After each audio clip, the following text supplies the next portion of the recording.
L'audience est rouverte. La parole est à Monsieur le professeur Forteau. Je vous remercie, Monsieur le Président.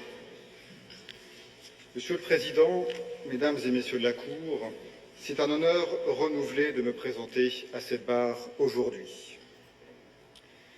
Monsieur le Président, comme mon collègue et ami, le professeur Akavan, l'a rappelé un peu plus tôt ce matin, le Kenya a exclu de la compétence de la Cour les différends au sujet desquels les parties en cause auraient convenu ou conviendraient d'avoir recours à un autre mode ou à d'autres modes de règlement. Cette formule est particulièrement extensive, elle vise tout autre mode de règlement dont les parties auraient convenu. En ce qui concerne le présent différend, il ne fait aucun doute qu'un tel accord existe aujourd'hui entre les parties. Le 7 avril 2009, le Kenya et la Somalie ont conclu un mémorandum d'accord qui prévoit le recours à une procédure autre que la Cour internationale de justice pour la délimitation de leurs frontières maritimes. Les termes de cet accord sont parfaitement clairs à cet égard et ne peuvent prêter à aucune discussion.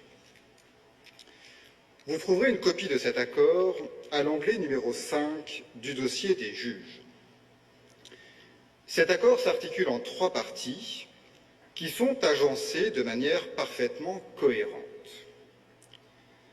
Dans le premier paragraphe substantiel de l'accord, les parties constatent tout d'abord qu'un différend les oppose en ce qui concerne la délimitation du plateau continental.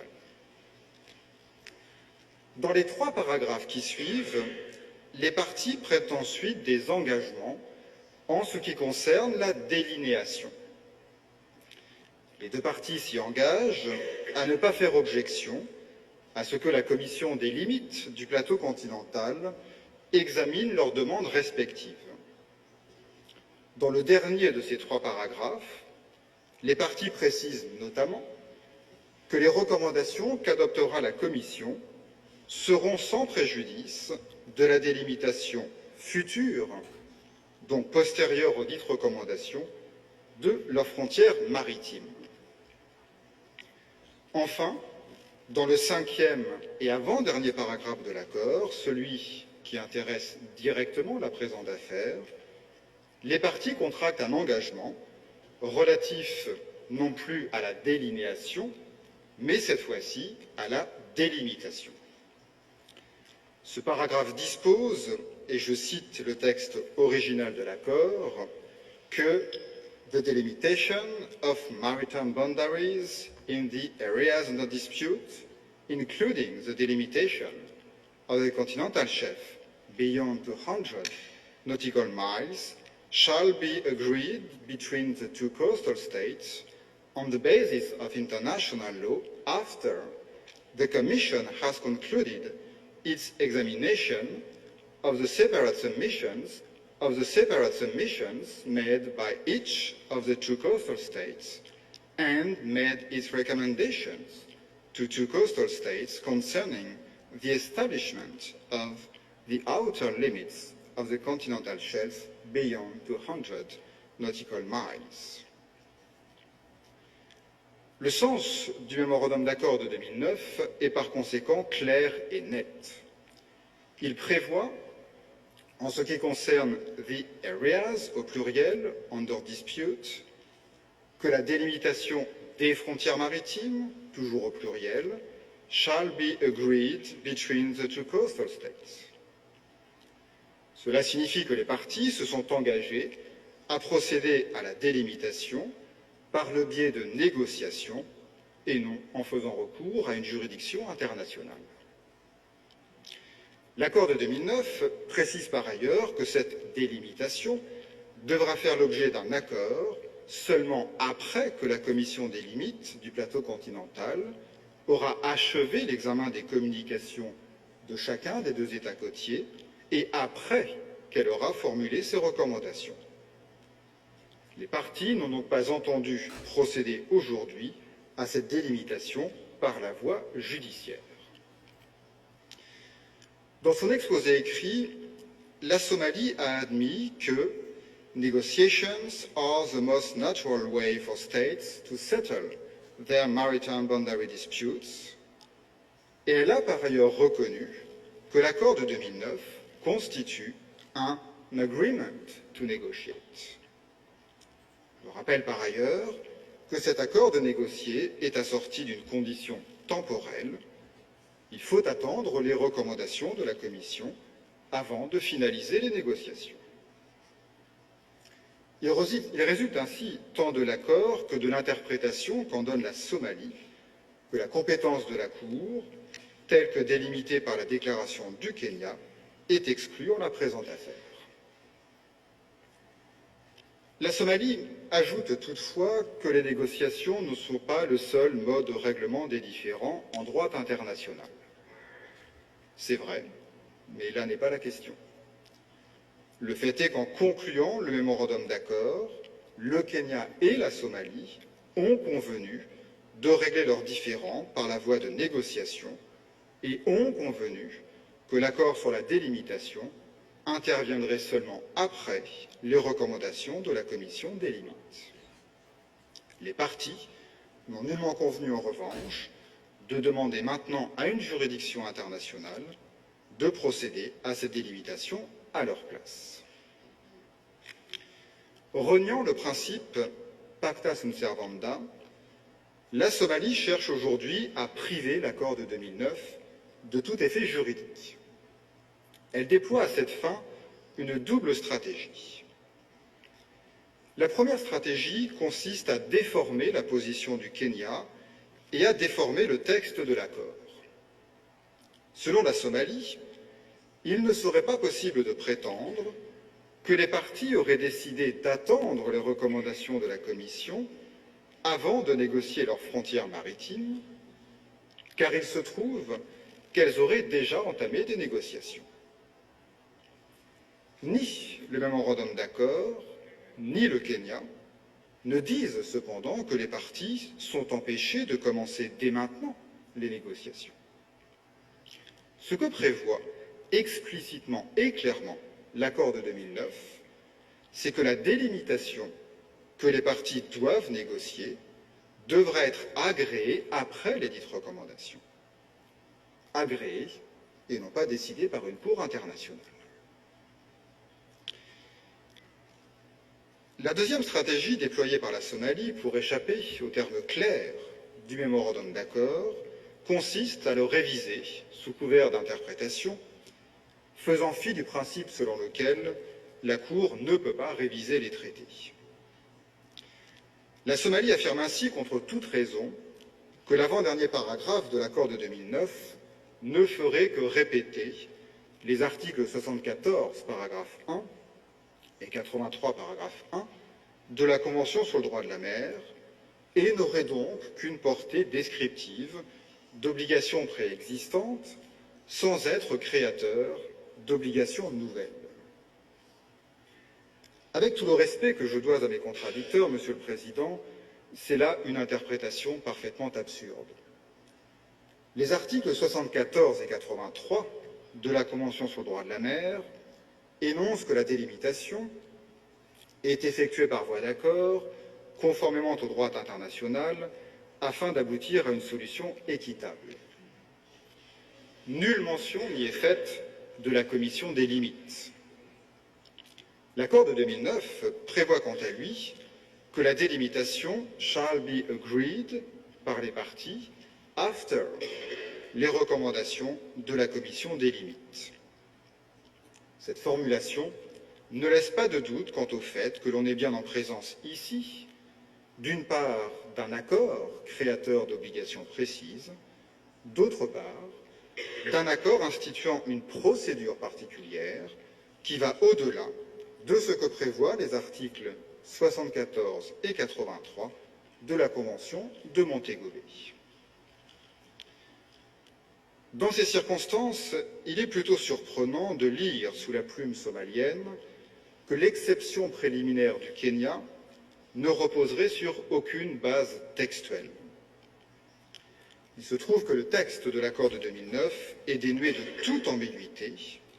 Il ne dit pas que la délimitation doit ou peut être opérée aujourd'hui par une juridiction internationale, l'accord prévoit, de manière à la fois catégorique et précise, que la délimitation doit faire l'objet d'un accord après les recommandations de la Commission des limites. Comme la Somalie l'a reconnu, il s'agit là d'un engagement de négocier, lequel est assorti par ailleurs d'une condition temporelle. Compte tenu de cette formulation claire et précise, la Cour doit s'en tenir aux principes énoncés dans l'affaire du Golfe du Maine. Je cite: « Le recours à une délimitation par voie arbitrale ou judiciaire n'est en dernière analyse qu'un succès d'année au règlement direct et amiable entre les parties.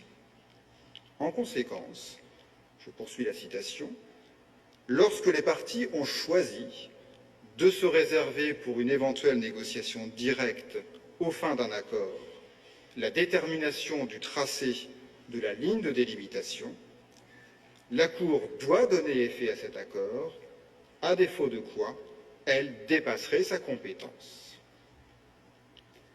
Il ne fait pas de doute de notre affaire que le Kenya et la Somalie ont choisi en 2009 de se réserver pour une négociation directe la délimitation maritime. Pour échapper aux termes clairs de l'accord de 2009, la Somalie avance l'idée que le texte de l'accord ne serait pas déterminant, dans la mesure où la règle d'interprétation des traités, reflétée à l'article 31 de la Convention de Vienne de 1969, formerait une seule règle étroitement intégrée, qui fait référence non seulement au texte, mais aussi au contexte et à l'objet et au but du traité. Le fait toutefois que l'article 31 soit porteur d'une telle règle n'autorise certainement pas la Somalie à invoquer contre le texte de l'accord de 2009 son objet, son but ou son contexte, et cela n'autorise pas davantage à ne pas tenir compte du texte du traité. Le droit international est clairement fixé au contraire dans le sens, d'une part, que l'interprétation doit être fondée avant tout sur le texte du traité lui-même, d'autre part, que lorsque le texte d'un traité est clair, il n'y a pas lieu de poursuivre plus avant le processus d'interprétation. En 1966, la Commission du droit international a souligné que les parties sont présumées avoir l'intention qui ressort du sens ordinaire des termes qu'elles utilisent. Et elle a rappelé que votre jurisprudence comporte de nombreuses décisions, d'où l'on est en droit de conclure que la Cour considère l'interprétation des traités par référence au texte comme une règle établie de droit international. En particulier, rappelait la Commission du droit international, la Cour a maintes fois souligné qu'il n'est pas du rôle de l'interprétation de réviser les traités. La Cour permanente avait déjà décidé en son temps que, placée en présence d'un texte dont la clarté ne laisse rien à désirer, elle est tenue de l'appliquer tel qu'il est. Ce que votre Cour a réaffirmé en 1994 notamment. Votre Cour avait déjà confirmé en 1950 que si les mots pertinents, lorsqu'on leur attribue leur signification naturelle et ordinaire, ont un sens dans leur contexte, l'examen doit s'arrêter là. Votre Cour a de nouveau réaffirmé en 2007 que lorsque le sens d'un traité ressort clairement de ces termes, il n'est pas nécessaire de l'interpréter plus avant. Dans le cas présent, on ne voit pas comment l'accord de 2009 pourrait être interprété comme ayant autorisé votre saisine en 2014. Les termes de l'accord sont clairs, la délimitation doit faire l'objet d'un accord et non pas d'un arrêt, après et non pas avant que la commission des limites aura approuvé ces recommandations. De ce point de vue, le principe de l'effet utile commande de tirer les conséquences des engagements pris dans l'accord de 2009. Votre cour a eu l'occasion de réitérer en 2011 le principe bien établi d'interprétation des traités, selon lequel il faut conférer aux mots un effet utile. Dans l'affaire Géorgie contre Russie, vous avez appliqué ce principe à une condition limitant l'applicabilité d'une clause compromissoire, ce qui vous a conduit à vous déclarer incompétent dans l'affaire en cause. La même solution doit prévaloir en l'espèce. L'effet utile qu'il convient de donner au mémorandum d'accord de 2009 et à l'engagement de négocier qu'il contient vous conduira nécessairement à vous déclarer incompétent pour connaître de la requête somalienne de 2014. Nul doute que dans les prochains jours, la Somalie, à court d'arguments, accusera le Kenya de faire preuve de fétichisme textuel et qu'elle tentera de vous convaincre, comme elle s'y est déjà efforcée dans son exposé écrit, que l'intention réelle des parties ne serait pas celle qui résulte en réalité du texte de l'accord et qu'il conviendrait par conséquent de ne pas tenir compte et même de faire abstraction de ce texte. En droit, et pour les raisons que je viens de rappeler, c'est là une position indéfendable, car le texte de l'accord fait droit entre les parties. Mais quand bien même, il serait possible de ne pas tenir compte du texte de l'accord, les arguments mis en avant par la Somalie pour discréditer celui-ci sont de toute manière, et pour surplus de droit, privés de tout fondement. Permettez-moi, Monsieur le Président, de les examiner maintenant tour à tour, en commençant par l'objet et le but du mémorandum d'accord de 2009. Dans son exposé écrit, la Somalie s'efforce de neutraliser l'avant-dernier paragraphe du mémorandum d'accord en estimant tout d'abord qu'il ne serait pas compatible avec l'objet et le but de cet accord. Un tel argument n'est de toute évidence pas conforme aux règles d'interprétation. On ne peut pas invoquer en effet les prétendus objets et buts d'un traité pour retirer du traité une disposition qui y figure expressément. C'est pourtant ce que vous demande de faire la Somalie.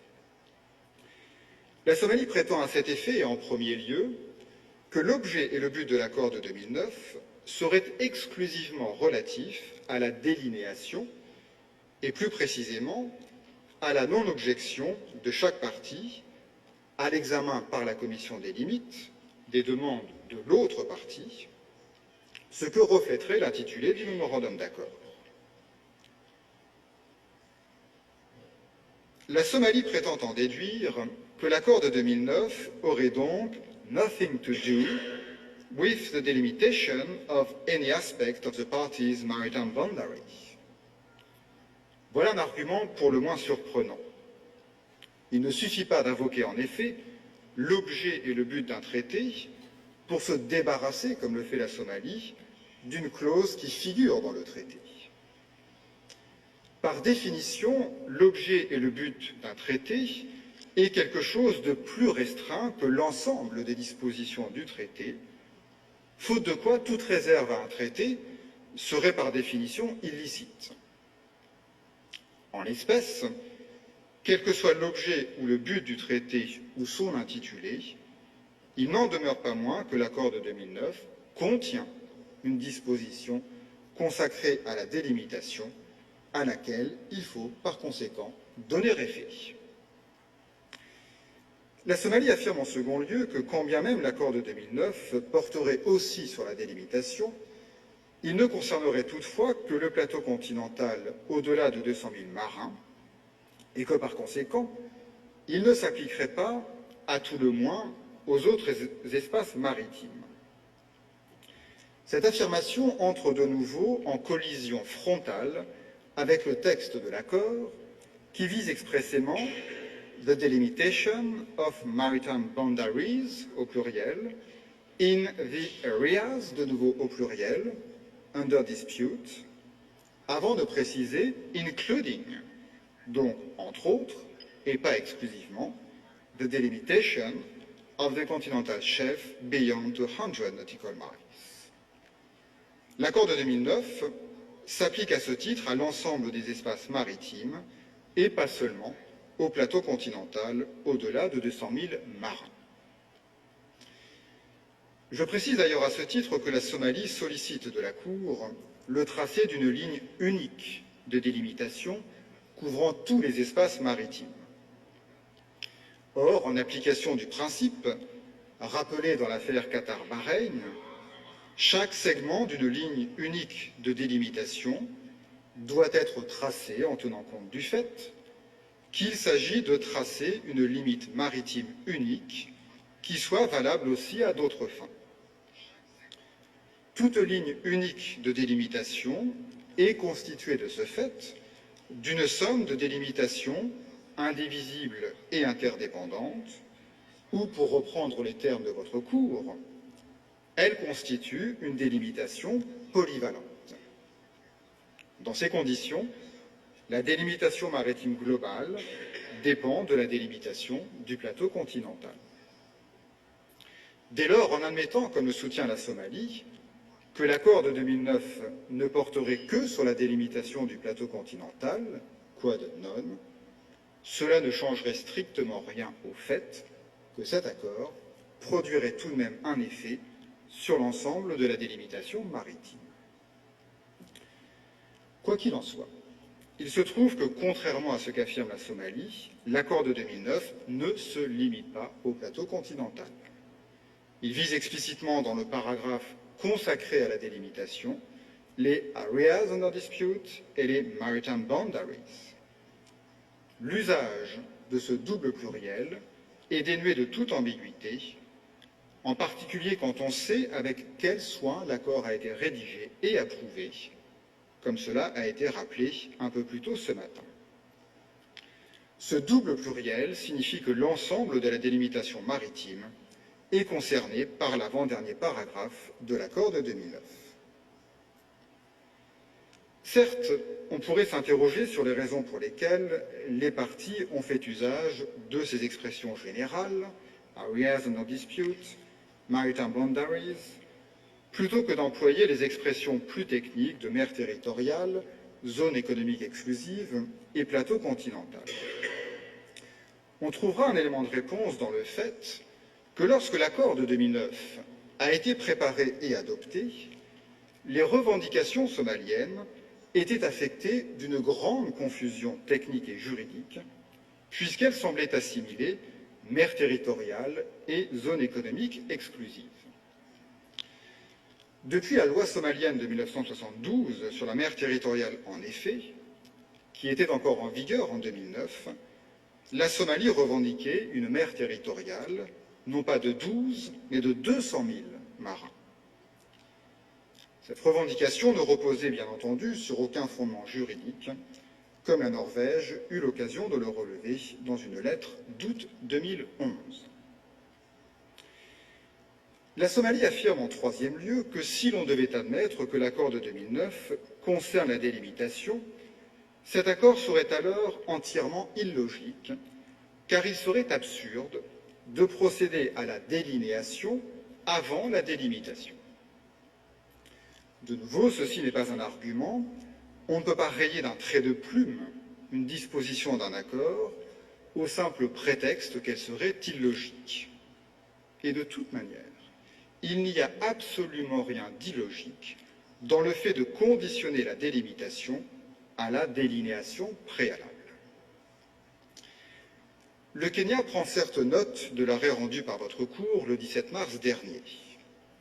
Dans cet arrêt, vous avez jugé, en tout cas au stade des exceptions préliminaires, que la délimitation du plateau continental, au-delà de 200 000 marins, peut s'effectuer indépendamment de la recommandation de la Commission. Certains ne manqueront pas de relever que cette décision semble constituer un revirement de jurisprudence par rapport à votre arrêt de 2007 dans l'affaire Nicaragua contre Honduras, arrêt rendu quelques mois avant que le Kenya et la Somalie concluent l'accord de 2009. Dans votre arrêt de 2007, vous aviez jugé que toute prétention relative à des droits sur le plateau continental au-delà de 200 000 doit être examinée par la Commission des limites du plateau continental constituée en vertu de ce traité. Quoi qu'il en soit du bien fondé de votre nouvel arrêt de mars 2016, point sur lequel le Kenya n'estime pas nécessaire de prendre position dans la présente instance, il ne fait aucun doute que votre décision de mars 2016 n'interdit pas à des États de convenir de commencer par la délinéation avant de passer à la délimitation. De fait, les États sont parfaitement libres de retenir cette manière de procéder, ce que plusieurs États ont fait, comme cela ressort des annexes produites par la Somalie. La Somalie elle-même, d'ailleurs, a proposé au Yémen en 2009 et à la Tanzanie en 2014 de suivre cette procédure, à savoir délinéer avant de délimiter. La Somalie est donc malvenue à qualifier aujourd'hui cette procédure d'illogique. Loin d'être illogique, cette procédure est à dire vrai plus logique que la solution inverse, comme certains membres de la Cour l'ont relevé en mars dernier. Délimiter suppose en effet de déterminer d'abord les prétentions au titre de chaque partie, c'est-à-dire leur aire d'étendue vers le large, comme le reconnaît la Somalie, et la détermination préalable des zones pertinentes aux fins de la délimitation est à son tour indispensable pour pouvoir appliquer ensuite le test de l'absence de disproportion en vue d'arriver à une solution équitable pour l'ensemble des zones en litige. Cela vaut à plus forte raison lorsque c'est une ligne unique de délimitation qui est revendiquée. Il n'est donc pas surprenant que le Kenya et la Somalie aient conclu l'accord de 2009, par lequel ils ont convenu que la délimitation se fera par voie d'accord, après, et non pas avant, les recommandations de la Commission des limites. L'accord de 2009, son objet et son but, sont à cet égard cohérents de bout en bout. Les parties se sont d'abord donné les moyens d'obtenir les recommandations de la Commission des limites, en convenant de ne pas bloquer l'action de la Commission, pour mieux décider ensuite que la délimitation aurait lieu après réception de ces recommandations et sur la base de celles-ci. L'analyse de la pratique ultérieure des parties conduit à la même conclusion. Là encore, les efforts déployés par la Somalie pour supprimer de l'accord de 2009 son avant-dernier paragraphe se révèlent aussi vains qu'artificiels. La Somalie invoque tout d'abord le fait que dans certains documents soumis par les parties à la Commission des limites, l'avant-dernier paragraphe de l'accord de 2009 n'est pas cité. Il faudrait y voir la preuve que les parties auraient renoncé à cette partie de l'accord. Dans la mesure cependant où la Commission n'est pas concernée par la délimitation, mais seulement par la délinéation, on ne voit pas pourquoi les parties auraient dû systématiquement se prévaloir devant elles de l'avant-dernier paragraphe de l'accord de 2009. Et au demeurant, il se trouve que le Kenya s'en est bel et bien prévalu devant la Commission. Plus fondamentalement, avant que la Cour soit saisie, le Kenya n'avait eu aucune raison d'invoquer à son profit l'avant-dernier paragraphe de l'accord de 2009. Le Kenya estimait en effet, en toute bonne foi, que la Somalie respecterait l'accord qu'elle a conclu.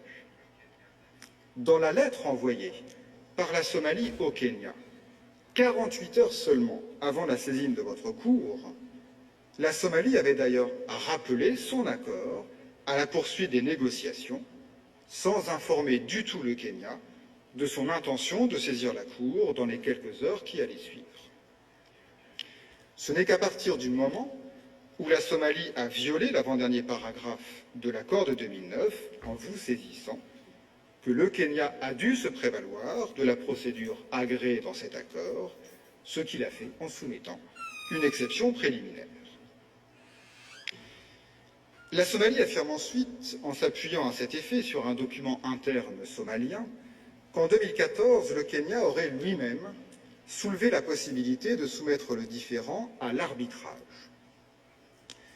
Ces propos prêtés par la Somalie au ministre kényan des Affaires étrangères sont cependant, Monsieur le Président, étrangers à la vérité, comme l'établit la déclaration dudit ministre communiquée par le Kenya à la Cour le 27 mai dernier. La Somalie déclare enfin que, je cite, Kenya's statement that at the appropriate time a mechanism will be established to finalize the maritime boundary negotiations means that it did not then consider that any such mechanism yet existed. On peine à comprendre en quoi cette citation viendrait au soutien de la thèse somalienne. Cette déclaration du Kenya confirme au contraire l'avant-dernier paragraphe de l'accord de 2009. L'accord de 2009, encore une fois, n'interdit pas aux parties de commencer à négocier avant de recevoir les recommandations de la Commission des limites. La procédure qu'il impose est d'attendre ces recommandations avant de trouver un accord sur la délimitation. Cela supposera nécessairement d'établir au moment opportun un mécanisme pour finaliser les négociations. Tel est le sens évident des propos du Kenya cités par la Somalie.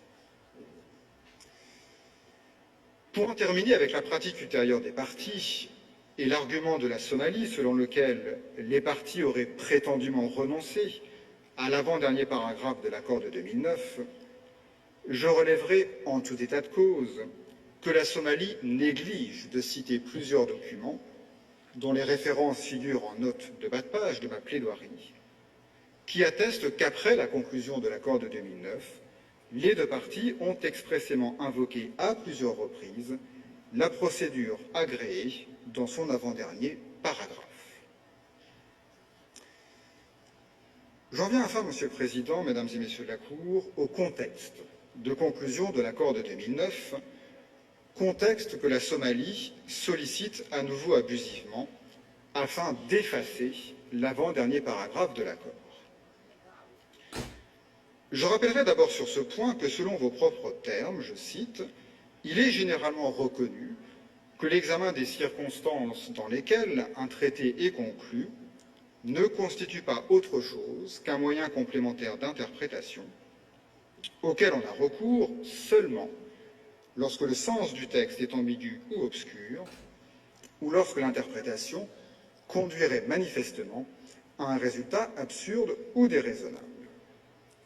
Ce qui, encore une fois, n'est pas le cas en l'espèce, tant le texte de l'accord de 2009 est limpide. Je soulignerai ensuite, et en tout état de cause, que la Somalie n'a apporté aucun élément au soutien de l'affirmation selon laquelle le contexte de conclusion de l'accord devrait vous conduire à priver de tout effet son avant-dernier paragraphe. La Somalie se contente d'affirmer que si ce paragraphe se voyait donner effet, il retarderait indûment la délimitation maritime qui, selon la Somalie, devrait être fixée de toute urgence. Autrement dit, la Somalie vous demande de ne pas tenir compte du traité conclu en 2009 et de la procédure qu'il prévoit au seul motif qu'il existerait un besoin urgent de délimiter.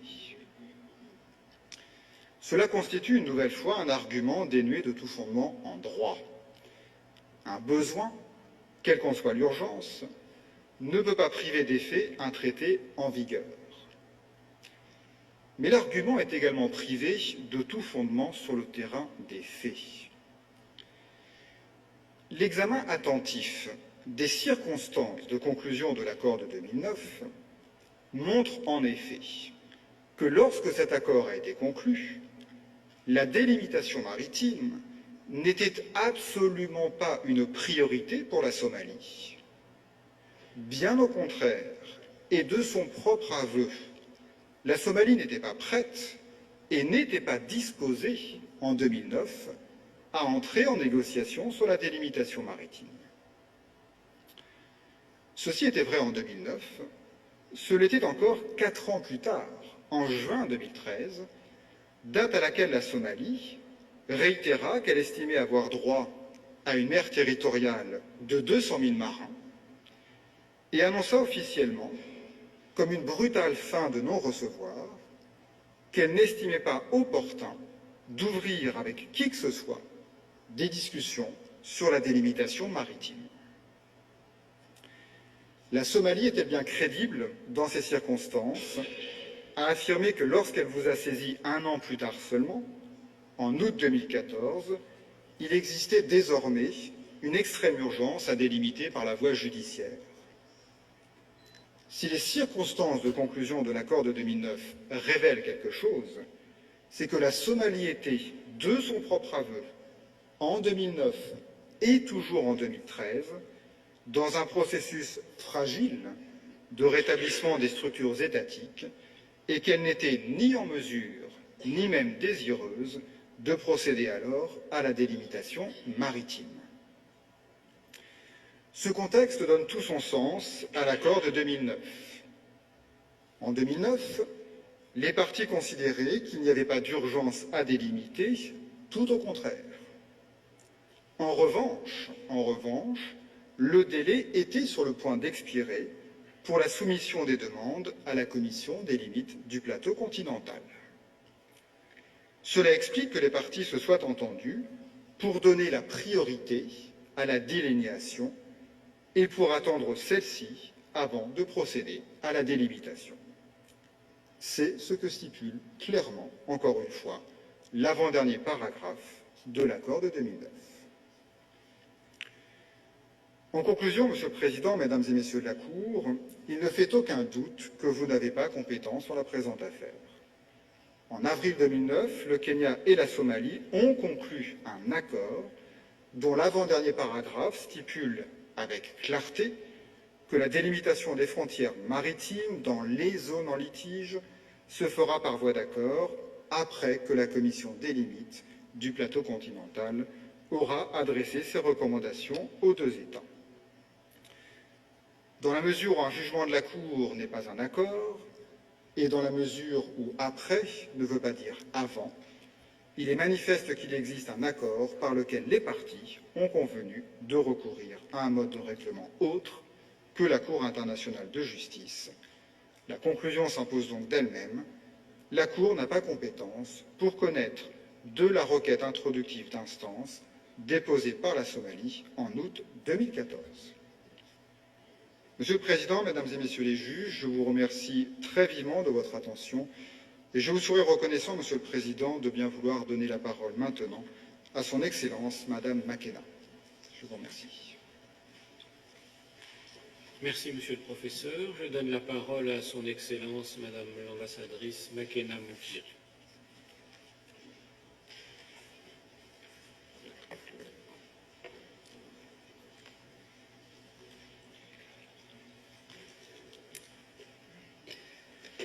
Mr. President, distinguished members of the Court, it is an honor and privilege to appear before you. I will be addressing Somalia's assertion that negotiations have been exhausted. As Professor Fokto explained, the MOU requires a negotiated agreement on a final maritime delimitation following CLCS review of the parties' submissions. Negotiations is the agreed procedure. It is a legal obligation.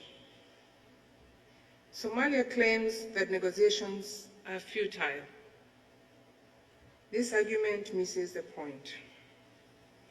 For the purposes of the court's jurisdiction, the sole issue is whether the parties have agreed to a procedure other than recourse to the court. But in any case, Somalia's assertion that negotiations have been exhausted is not true. The facts demonstrate that the parties held only 2 technical level meetings in 2014. That these were initiated by Kenya to address Somalia's breach of the MOU, and that maritime delimitation was discussed only in the most preliminary way, without any structure, or detail. The facts also demonstrate that Somalia did not seriously pursue negotiations and seemingly went through the motions only so it could get before the court. Maritime boundaries delimitations are complex. Even where the court has jurisdiction, parties engage in prolonged negotiations before seeking judicial settlement. It is difficult to say how long negotiations must continue before they can be said to be exhausted. But among the maritime boundaries disputes decided by this court, the period of prior negotiations has typically been around 20 years. Two preliminary technical meetings just 4 months apart is clearly not a reasonable period. Under these circumstances, it cannot be said that the parties have exhausted negotiations when they haven't even started proper discussions. Mr. President, allow me to take you through the details of these two meetings. Prior to the negotiations in 2014, the foreign ministers of Kenya and Somalia had agreed in a joint statement of 31st May 2013 that meetings should be held to discuss, and I quote, a framework of modalities for embarking on maritime demarcation, unquote, linked to implementation of the MOU. Thus, the purpose of discussions at that stage was merely procedural, to structure negotiations through a preliminary exchange of views based on the MOU. The primary purpose was not to hold substantive negotiations on the maritime boundary. Because this reference to the MOU resulted in heated controversy on the 6th of June 2013, the Somali Council of Ministers rejected any, and I quote, discussions on maritime demarcation or limitations on the continental shelf, end of quote, with Kenya. So what prompted the first meeting a few months later? Somalia does not dispute that Kenya initiated the first meeting. The question is why it did so. The answer is clear. It was because of Somalia's letter of 4th February 2014 to the UN repudiating the MOU and objecting to Kenya's CLCS submission. The purpose of the meeting in March 2014, just 1 month after that letter, was to persuade Somalia to comply with the MOU by withdrawing its objection. The CLCS was scheduled to consider Kenya's submission in September 2014. Compliance with the MOU was an urgent matter for Kenya.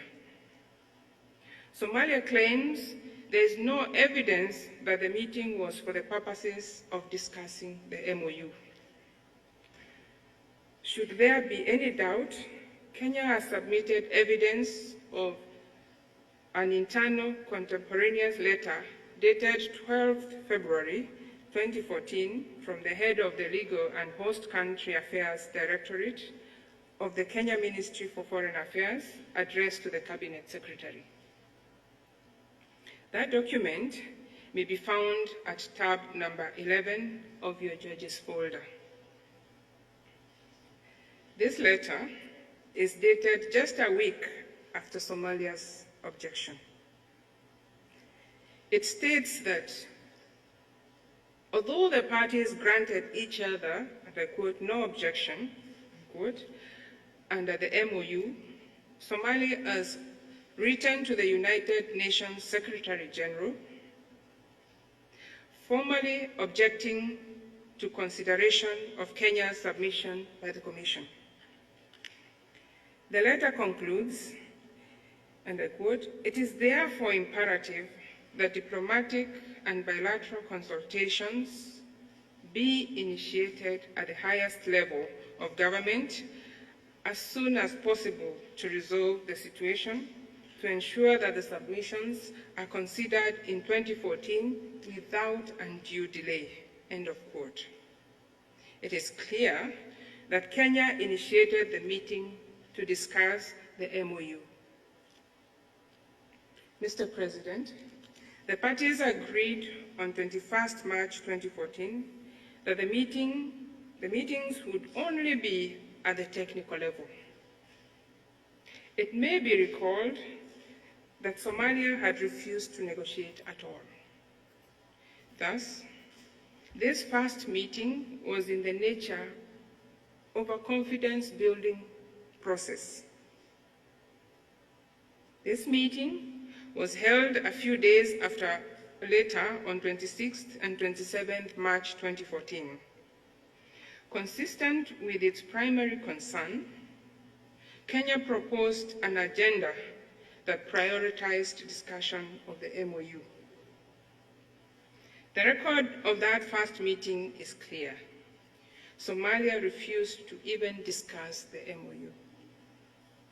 It demanded that any mention of the MOU be removed from the agenda. In a spirit of compromise, Kenya agreed to postpone this discussion to a second technical level meeting to be held in June 2014. In other words, Somalia refused to even discuss the primary issue for which Kenya had initiated that meeting. Two significant events occurred between the first and the second technical meetings. First, on 31st March 2014, just days after the first meeting, the CLCS stated that, and I quote, it was not in a position to proceed with the establishment of a sub-commission at that time, end of quote. This was a major setback for Kenya, given the costs and effort it had expended in preparing its submissions. At the June 2014 meeting of the UNCLOS states parties, Kenya's representative had emphasized that, and I quote, any slight delay in considering a country's submissions results in huge human and material costs used to ensure that the country maintains her ability to defend the submission, end of quote.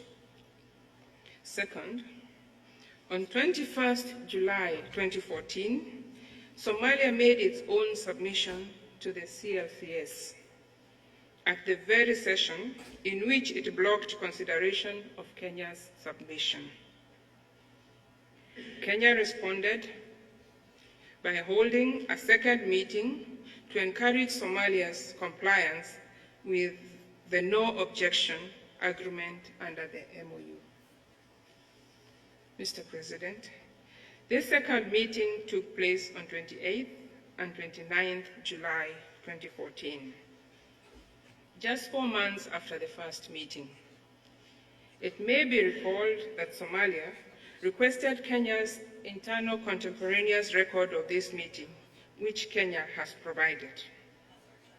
Those two new documents may be found at tab number 12 of the judge's folder. They fully support Kenya's case that this meeting was not a proper negotiation of the maritime boundary. The meeting brief dated 8th August 2014 records that Kenya requested time to respond to Somalia's presentation on the maritime boundary. it had not come prepared to focus on the merits of the dispute. Both delegations, quote, agreed that in order to move forward, the meetings needed to be structured, end of quote, with agreed principles to guide negotiations. This plainly contradicts Somalia's contention that negotiations had been exhausted. There was not even a discussion on structure or basic guidelines. The parties agreed to reconvene to a third technical level meeting to be held less than a month later on 25th and 26th August 2014. Nothing had changed in the meantime. Kenya remained focused on its CLCS submission that was provisionally scheduled for the 35th session of the CLCS in the very same month. Kenyan internal documents demonstrate that the purpose of the third meeting was, and I quote, to discuss a maritime boundary, including lifting of objection by Somalia on MOU granting no objection to consideration of Kenya's submission, end of quote. Kenya had a clear interest in having this third meeting. It wanted to resolve the MOU issue, but the Kenyan delegation had valid security concerns about attending a meeting in Mogadishu at that time. This is recorded in the meeting brief dated 8th August 2014. The Kenyan National Intelligence Service made an assessment and advised on 23rd August 2014 that, and I quote, due to the volatile security situation in Mogadishu, it is not advisable for such high-powered delegation to visit the country, end of quote. It is not difficult to understand why they came to that conclusion. There was a specific risk to the Kenyan delegation because of the extreme anger in Somalia against the MOU, resulting from inflammatory Al-Shabaab rumors that Kenya had conspired to steal Somali waters. The Kenyan delegation genuinely feared that they could be harmed if people in Mogadishu became aware of their presence. Somalia's suggestion that Kenya simply failed to show up is grossly misleading. In fact, it is a pretext. Somalia had already decided to go to the court. Mr. President, Annex 47 to Somalia's memorial is a letter from Somalia to Kenya dated 26 August 2014, just 2 days before its application was filed. It confirms that both parties had agreed to an additional round of discussions, end quote. It expresses Somalia's, quote, strong commitment to amicably resolving the pending maritime boundary dispute, end of quote. It makes no mention that Somalia would come before the court within 48 hours. That course of conduct might even be described as deception.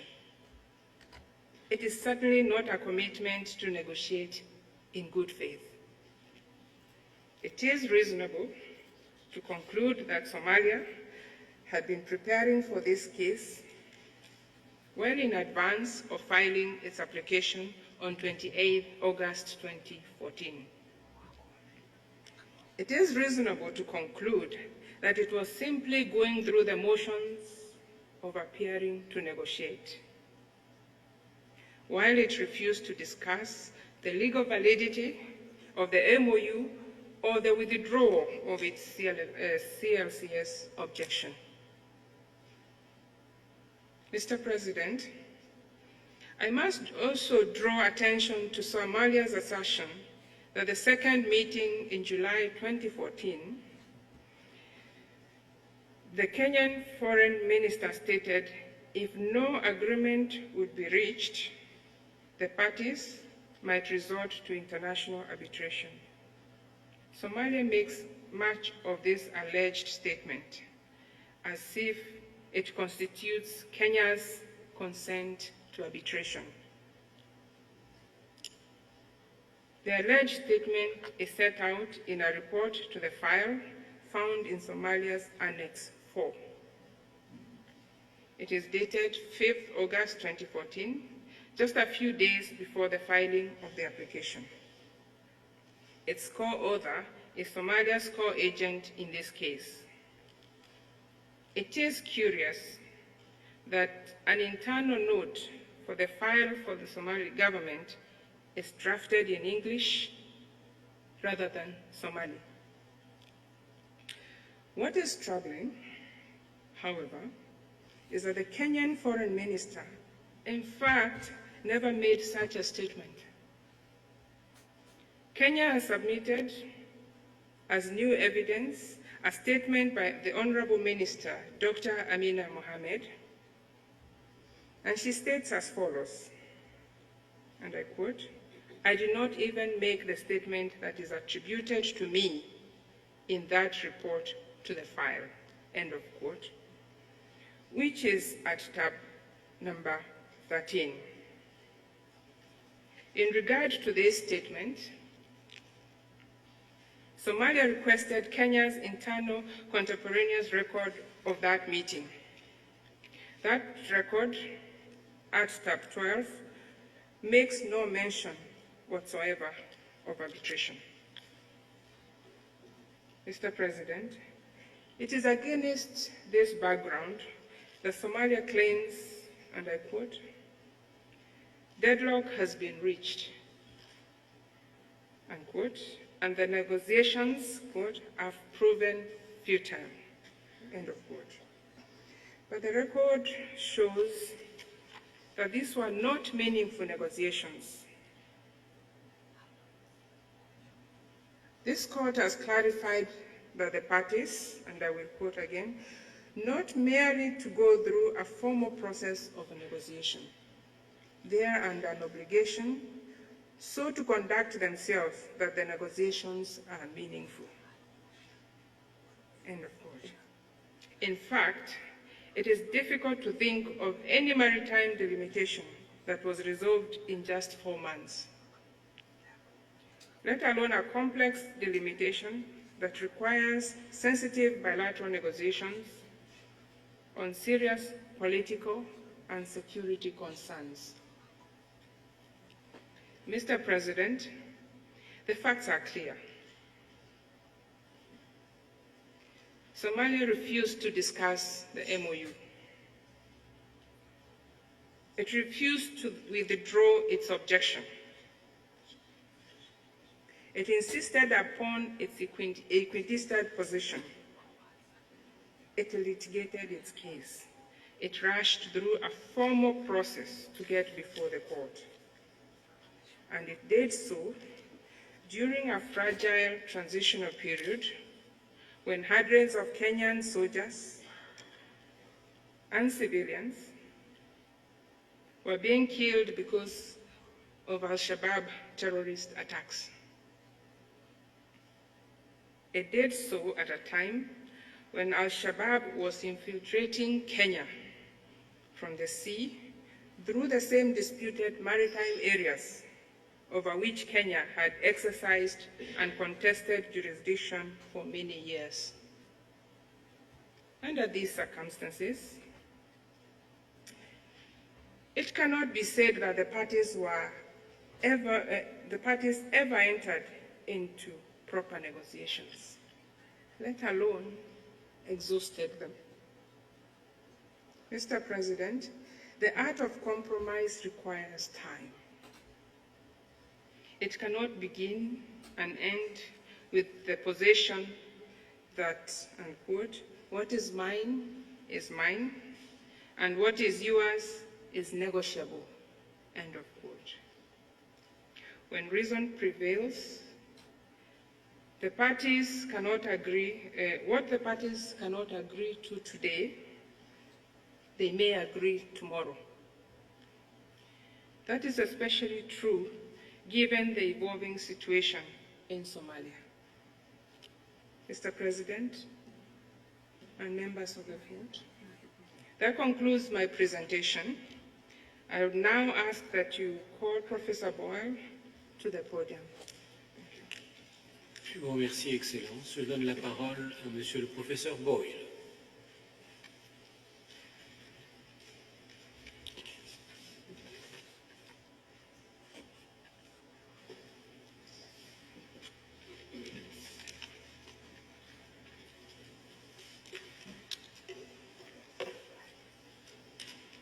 Mr. President, members of the Court, it's an honour to appear before you on behalf of the Republic of Kenya.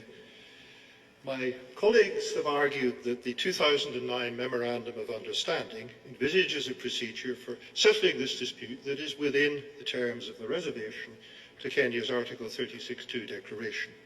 If you agree, the case will fall outside Kenya's acceptance of the Court's jurisdiction, and what I have to say this morning about Part 15 of UNCLOS will be entirely irrelevant. But even if the MOU did not exist, or even if you reject our MOU argument, this Court would still have no jurisdiction over this case. Because, as my colleagues have pointed out, Part 15 of UNCLOS also comes within the terms of Kenya's optional clause reservation. Thus, neither Article 36(2) of the statute nor Article 282 of UNCLOS provides this Court with a basis for jurisdiction in this case. Because Somalia does rely to some extent on Article 282, I will dispose of it first.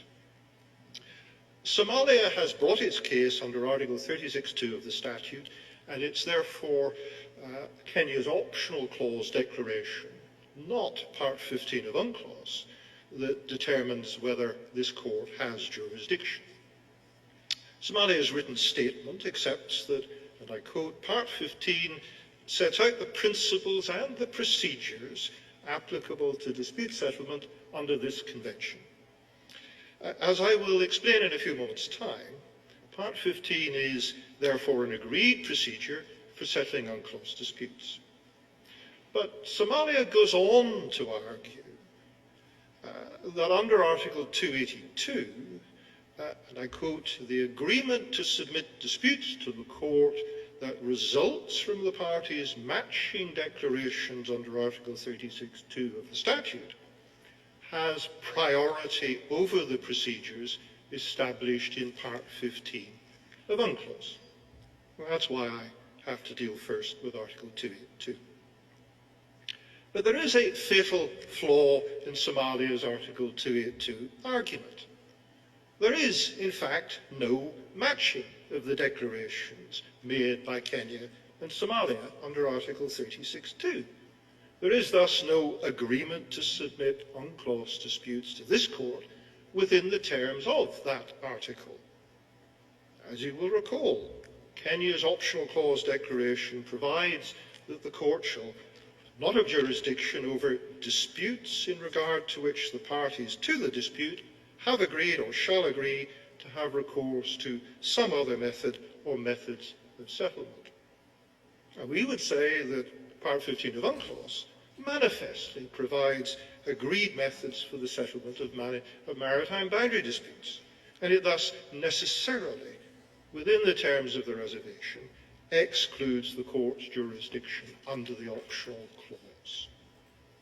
Now, you will find the text of Article 282 of UNCLOS at tab 15 in your folders. The key point is that if, but only if, the parties have agreed through a general, regional or bilateral agreement or otherwise to submit UNCLOS disputes to a procedure that entails a binding decision, that procedure shall apply in lieu of the procedure provided for in Part 15, unless the parties otherwise agree. But there is no such agreement in this case. There's no matching optional clause declarations. There's no compromise. There are no Article 287 declarations opting for the ICJ under UNCLOS Part 15. And without any of these kinds of agreements, Article 282 simply cannot apply to this case. It cannot give you jurisdiction unless there is some agreement.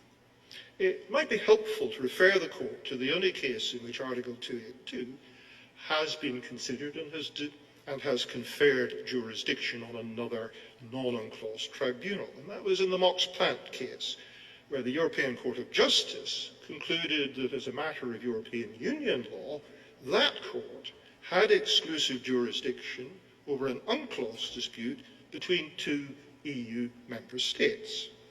And it went on to conclude that in accordance with Article 282 of UNCLOS, this binding procedure, that is a reference to the ECJ, applied in lieu of Annex 7 arbitration. And the parties to the case were thus obliged to terminate the arbitration they had already commenced. But that is nothing like our case. Kenya has not accepted the International Court's compulsory jurisdiction for UNCLOS disputes. Its position is not remotely comparable to that of Ireland or the UK. At the risk of over-egging this pudding, just suppose that two imaginary states had indeed made identical declarations under Article 36(2) of the statute, agreeing to submit all disputes concerning interpretation or application of treaties to the ICJ. Would Article 282 apply? Yes. In such a case, both parties will have agreed to a procedure that entails a binding decision. Of course, Article 282 would then ensure that these optional clause declarations prevail over any alternative UNCLOS Part 15 procedure. But, Mr. President, members of the Court, that conclusion requires both parties to make optional clause declarations in the same terms. That's the vital point that Somalia ignores. Of course, the problem is that Kenya has expressly excluded the court's jurisdiction from its Article 36(2) jurisdiction, where the dispute falls within any other agreed procedure. And that includes the procedures set out in Part 15 of UNCLOS for an UNCLOS dispute. So for that reason, the optional clause declarations of the parties in the present case do not and cannot constitute an agreement to submit this dispute to binding settlement within the terms of Article 282. And whatever Somalia may claim, the conditions stated in Article 282 are not met in this case. Now, Somalia tries to evade this obvious problem by arguing that the court has never found that it lacks jurisdiction on the basis of a reservation in favour of other methods of dispute settlement. Well, that may be so, but the court has never had to address this question in the context of Part 15 of UNCLOS. And as Professor Akaban has explained, it would be inconsistent with the ordinary meaning of the words used in the optional clause reservation and with the intention of the party making that